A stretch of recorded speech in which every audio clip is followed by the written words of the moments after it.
Hi everyone, welcome again. आज हम आपके लिए सूर्य का ट्रांजिट लेके आए हैं। ये ट्रांजिट 14 मार्च 2021 में होने वाला है। तो दोस्तों, ये सूर्य का परिवर्तन अब एक्वेरियस से मतलब कुंभ राशि से मीन की तरफ बढ़ रहा है। तो आपकी लाइफ में इस ट्रांजिट के दौरान क्या क्या इफ़ेक्ट आएगा, इसके बारे में हम आपको इस वीडियो में बताते हैं। जैसे मैंने बोला कि ये ट्रांजिट मीन की तरफ बढ़ रहा है, तो मीन की अगर मैं बात करूं तो मीन राशि बृहस्पति की राशि है। बृहस्पति इस राशि के स्वामी हैं। ये राशि एक जल तत्व राशि है। सूर्य देव पहले वायु राशि में थे, मतलब एयर साइन में थे, अब वाटर साइन में जा रहे हैं, जिसे हम पाइसेस कहते हैं। पाइसेस की अगर मैं बात करूं, ये एक इमोशनल साइन है, मतलब इनकी नेचर इमोशनल होती है। बहुत ही सेंसिटिव टाइप के लोग होते हैं, बहुत जल्दी मिक्सअप हो जाते हैं, दूसरों के लिए बड़े दयावान होते हैं, कंपैशनेट इनकी नेचर होती है। एज अ हीलर अगर इन्हें देख सकते हैं, एज अ प्रोफेशन अगर बात करूं तो ये लोग टीचिंग बहुत पसंद करते हैं, क्योंकि बृहस्पति देव ज्ञान का कारक होता है। तो ये लोग बहुत ज्ञानी होते हैं। सूर्य की अगर मैं बात करूं, सूर्य रिप्रेजेंट करता है हमारी आत्मा को। इसे हम एज अ फादर भी कहते हैं सूर्य को। ईगो के बारे में जानकारी, हमारी हेल्थ के बारे में, वाइटलिटी के लिए सूर्य को ही देखते हैं। सूर्य अगर पत्री में बहुत स्ट्रॉन्ग पोजीशन में हो तो हमारे अंदर एक लीडरशिप क्वालिटीज आती हैं। गवर्नमेंट जॉब के लिए, एडमिनिस्ट्रेटिव जॉब के लिए, या किसी अच्छी अथॉरिटी के लिए, अथॉरिटी टाइप की जॉब में हम सूर्य की ही प्रबलता को देखते हैं कि सूर्य कुंडली में कितने स्ट्रॉन्ग हैं। तो दोस्तों, अब सूर्य जैसे मैंने बोला मीन की तरफ बढ़ रहे हैं। तो इस वीडियो में हम दो राशियां कवर करेंगे। आज हम मिथुन और कर्क के बारे में बताएंगे कि मिथुन वालों के लिए कैसा रहेगा ये ट्रांजिट। इससे पहले हमने पिछली वीडियोस में मेष और वृषभ के बारे में जानकारी दी।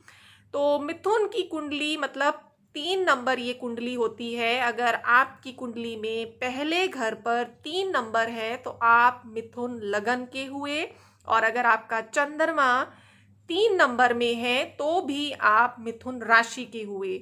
चाहे कहीं भी हो, लेकिन 3 नंबर लिखा हो। तो दोस्तों, आप लगन वाइज भी और राशि वाइज भी इस वीडियो को देख सकते हैं।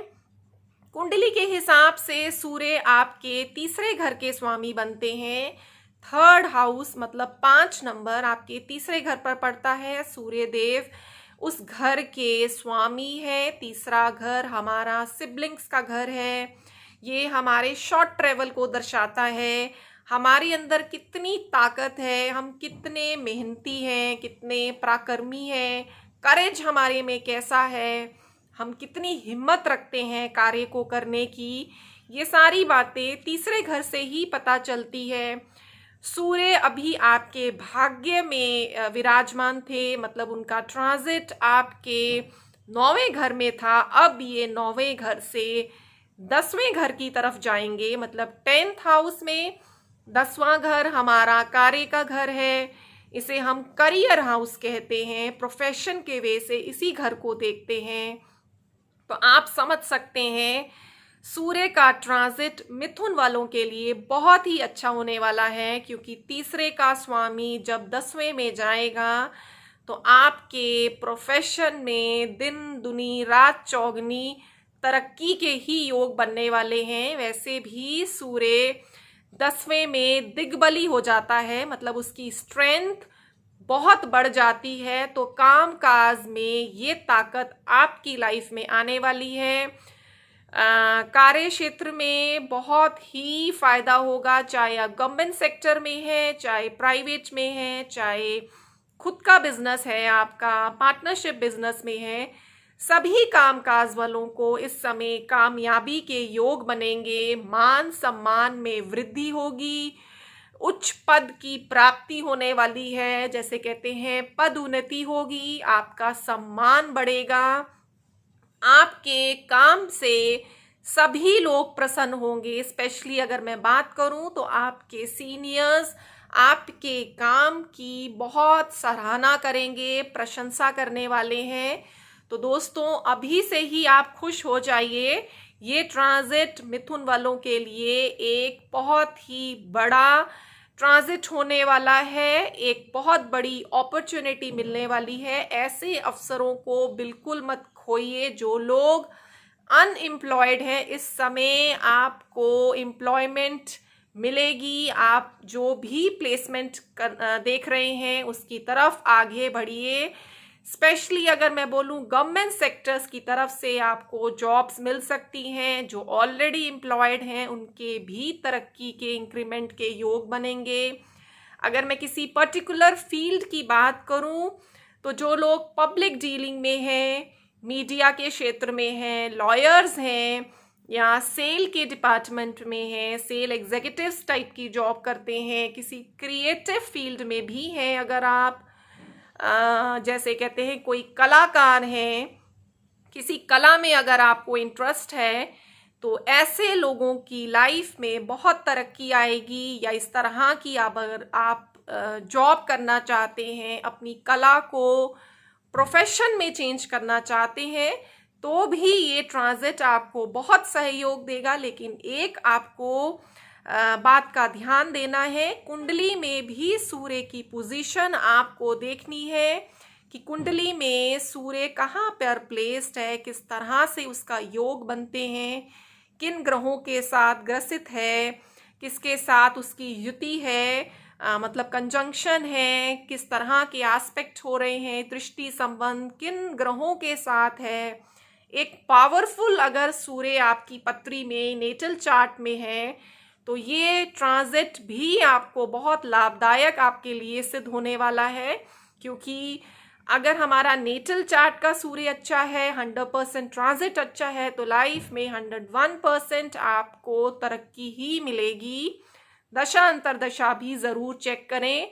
अगर मैं पर्सनल लाइफ की बात करूं मिथुन वालों के लिए तो दोस्तों आपके तीसरे घर का स्वामी सूर्य बनता है। तीसरा घर हमारे यंगर सिबलिंग्स को डिनोट करता है। तो आपके छोटे भाई बहनों की तरफ से आपको फुल सपोर्ट मिलेगी।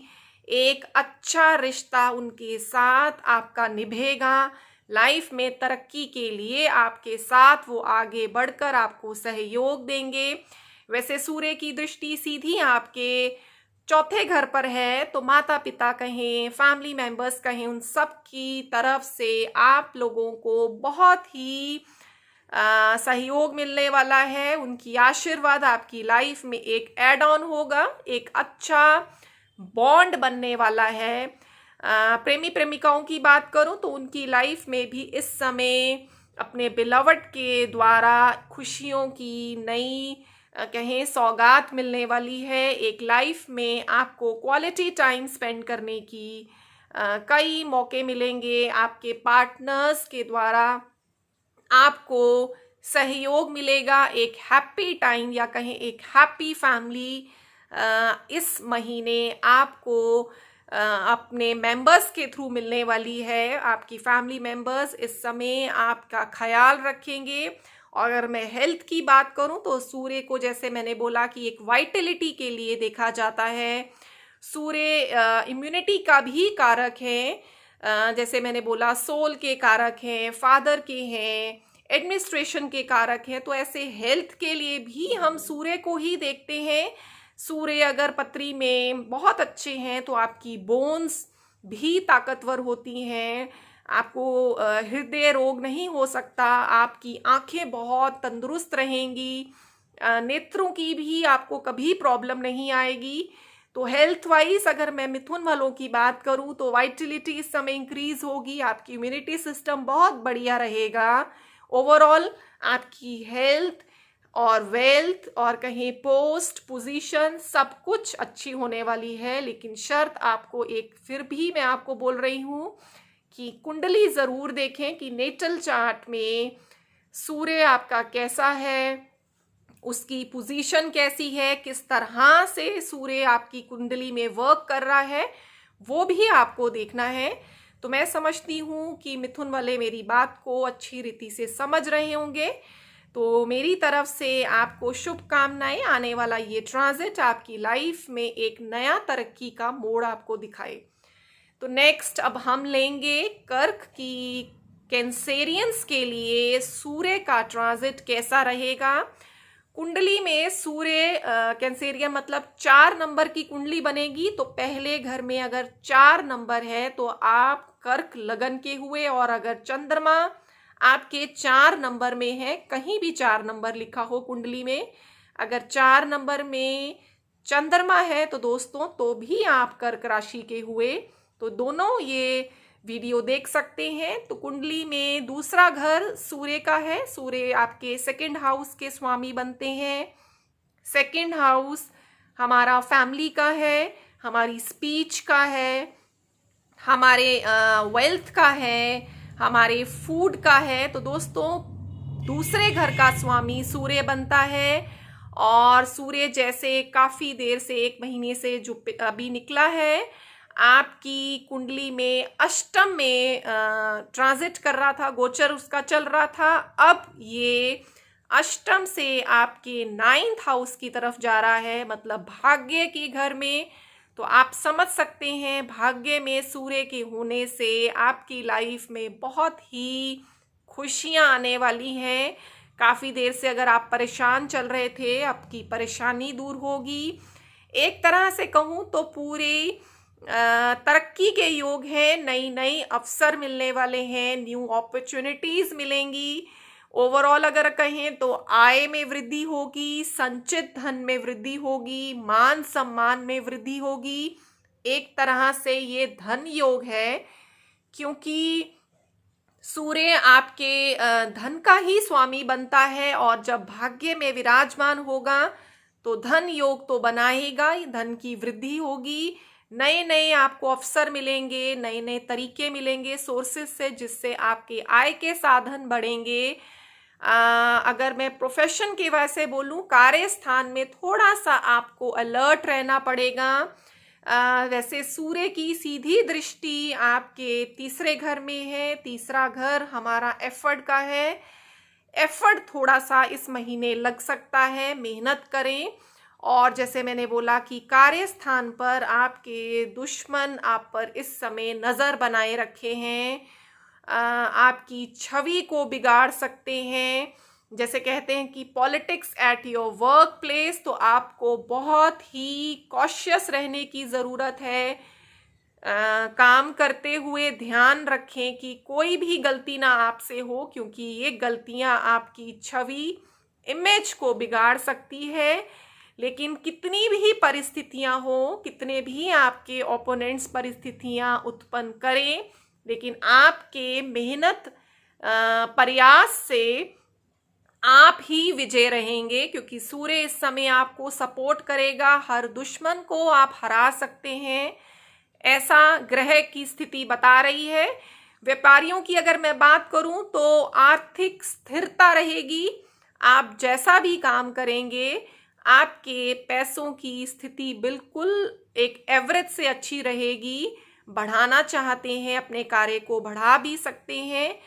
9वें में ट्रांजिट हमारी धार्मिक प्रवृत्ति को भी दर्शाता है। सूर्य जब 9th में है, आएगा 14 मार्च को, तो परिवार की तरफ से अगर मैं कहूँ तो आपको पूरा समर्थन मिलने वाला है, स्नेह मिलेगा।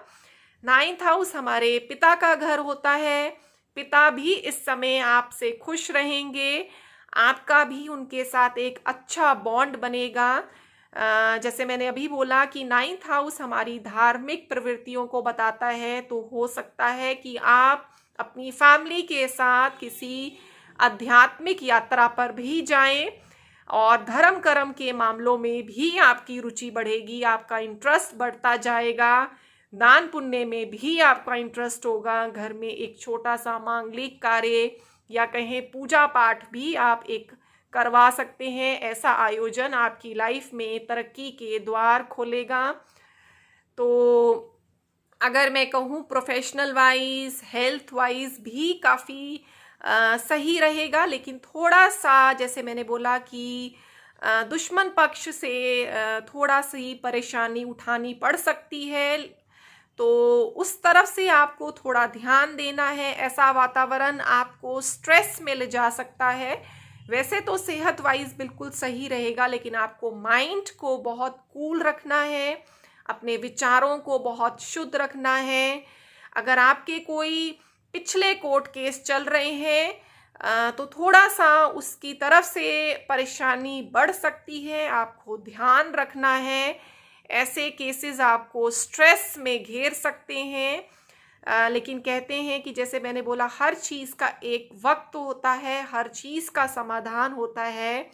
आप अगर इमोशनल वे से अगर ना देखें, माइंड से अगर आप सोचेंगे, क्योंकि कर्क वाले थोड़े इमोशनल होते हैं, माइंड से सोचेंगे, दिमाग लगाकर हर कार्य को आप भी सॉल्व कर सकते हैं, क्योंकि बृहस्पति देव आपके भाग्य के स्वामी हैं। ऊपर वाले की कृपा हमेशा आप पर बरसती है और आप हर परिस्थिति को भी सॉल्व कर सकते हैं।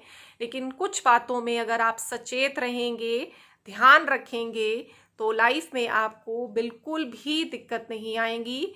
जैसे मैंने बोला कि मैक्सिमम ये ट्रांजिट आपको बेनिफिट ही देने वाला है, लेकिन कुंडली में भी आपको देखना है कि सूर्य आपके कहाँ पर प्लेस्ड हैं, किन ग्रहों के साथ उनकी युति हो रही है, कौन से ग्रह उनको देख रहे हैं और कहाँ पर कौन से घरों में है सूर्य, और दशा अंतरदशा भी चेक करें। तो जितना भी पॉजिटिव इस समय ट्रांजिट में सूर्य है, अगर कुंडली में भी पॉजिटिव हो तो आपको बहुत ही एक अच्छा रिवॉर्ड देकर जाएगा ये ट्रांजिट।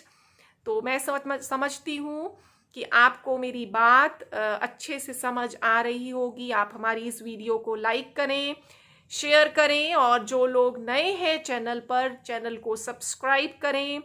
जो लोग ज्योतिष में बहुत इंटरेस्टेड हैं, अगर आपको ज्योतिष के किसी भी टॉपिक से रिलेटेड कोई शंका है या आप कोई प्रश्न पूछना चाहते हैं, तो आप हमें कमेंट सेक्शन में उन प्रश्नों को लिख सकते हैं।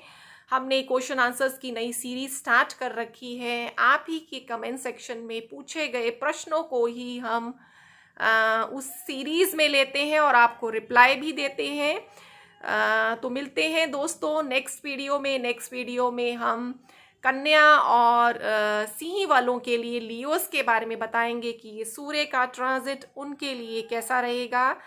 तो तब तक के लिए धन्यवाद। तो मिलते हैं नेक्स्ट वीडियो में। Till then, good bye.